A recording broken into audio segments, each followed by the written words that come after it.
This is the news in brief from the United Nations.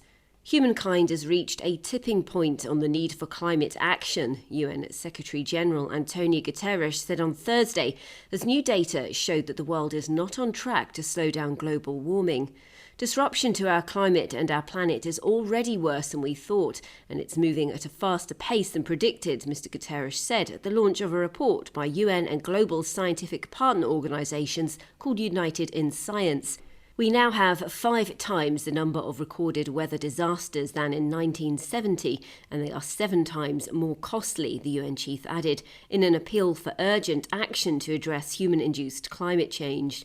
In Geneva, head of the World Meteorological Organization, Petteri Talas, underscored the dangers of record carbon dioxide emissions and rising seawater. That we are not yet on track towards the Paris 1.5 to 2 degrees limits, although positive things have started to happen. And the political interest to mitigate climate change is clearly growing, but to be successful in this effort, we have to start acting now. We cannot wait for decades to act. We have to start acting already during this decade.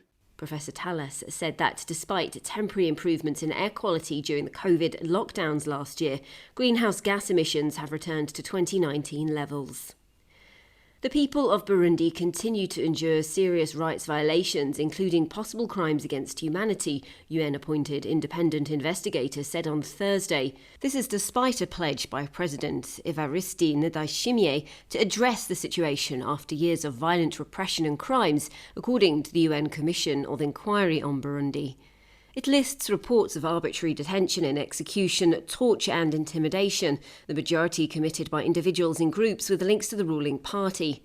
The principal targets have been members of the opposition, the National Congress for Liberty, former members of the Tutsi-dominated Burundian armed forces, returnees and some of their family members.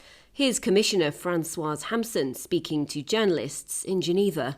In our previous reports, we found that there was an organised campaign for the purposes of international criminal law against those elements of the civilian population that were seen as or thought to be hostile to the government in power.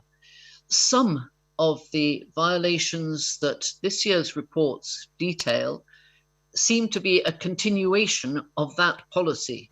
The Commission noted that although the level of political violence in the Great Lakes nation decreased immediately after the 2020 elections, which followed the death of former President Pierre Nkurunziza, the human rights situation remains dire.